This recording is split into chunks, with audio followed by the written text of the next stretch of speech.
Selamat datang di seri 8 pembelajaran mendalam. Kali ini kita akan mendiskusikan mengenai pertanyaan efektif dan tidak efektif.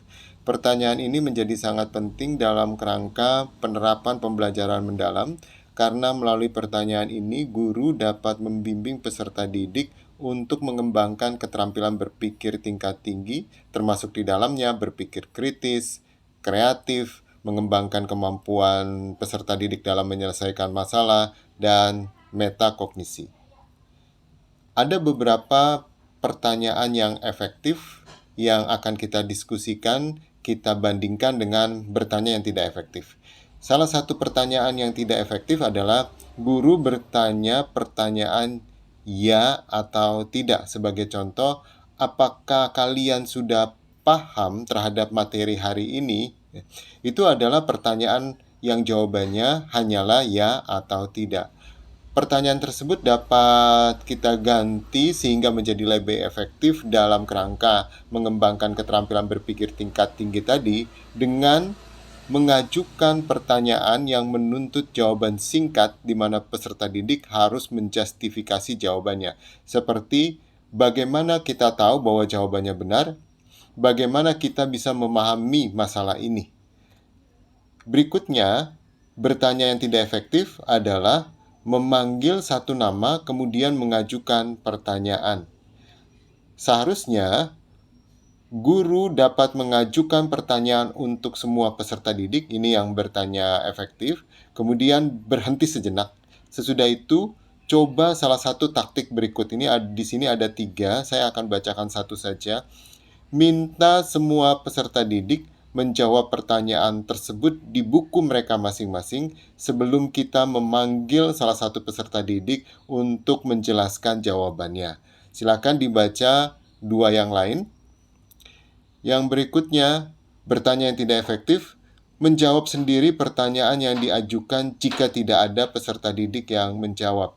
Bertanya efektif, guru seharusnya meminta peserta didik berdiskusi terlebih dahulu secara berpasangan atau meminta mereka semua untuk menuliskan jawabannya di buku masing-masing, lalu sharing jawabannya ke teman sebangkunya. Bertanya tidak efektif berikutnya adalah mengajukan pertanyaan, apakah kalian punya pertanyaan atau apakah semuanya sudah paham? Seharusnya guru dapat mengajukan pertanyaan untuk mengetahui apakah peserta didik memahami materi. Sebagai contoh, apakah ada pertanyaan yang belum bisa dijawab oleh teman kalian saat diskusi?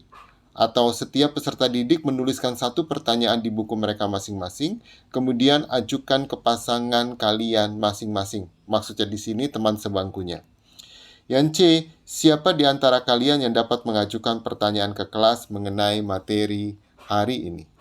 Bertanya tidak efektif yang kelima, mengajukan pertanyaan yang berpusat pada guru seperti siapa di antara kalian yang dapat menjelaskan ke saya? Seharusnya guru mengajukan pertanyaan ke semua siswa ke kelas seperti dapatkah seseorang atau dapatkah kalian menjelaskan ke kelas mengenai lingkaran?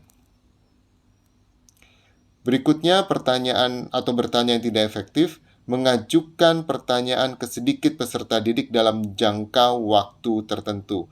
Bahasa mudanya yang ditanya yang itu-itu saja. Bertanya efektif seharusnya guru mengajukan pertanyaan ke sebanyak mungkin peserta didik. Berikutnya, menginformasikan, ini bertanya tidak efektif, menginformasikan ke peserta didik bahwa jawabannya salah. Seharusnya, bertanya efektif, guru membimbing peserta didik agar menyadari letak kesalahannya dengan mengajukan serangkaian pertanyaan. Bukan ngejudge bahwa jawabannya salah, tapi guru bisa mengajukan pertanyaan, bagaimana kamu tahu bahwa jawabannya itu benar, atau mengapa kamu menulis baris tertentu. Nah, dengan seperti itu, nanti terjadi diskusi kelas sehingga peserta didik menyadari di mana letak kekurangan, sehingga belum bisa memperoleh jawaban yang benar. Berikutnya, berdiri. Ini yang bertanya tidak efektif, berdiri di lokasi yang sama ketika mengajukan pertanyaan. Tempatnya di situ-situ saja, mungkin di meja guru atau hanya berdiri di depan kelas dalam jangka waktu yang lama. Harusnya guru bergerak ke semua lokasi untuk mendorong peserta didik terlibat untuk belajar dan menjawab pertanyaan. Itu adalah salah satu tips. Tips tersebut sebetulnya disampaikan oleh Dewan Guru-Guru Matematika di Amerika Serikat atau NCTM untuk memberdayakan guru-guru yang baru, new teacher in mathematics, sehingga mereka dapat menjadi guru profesional. Selamat belajar!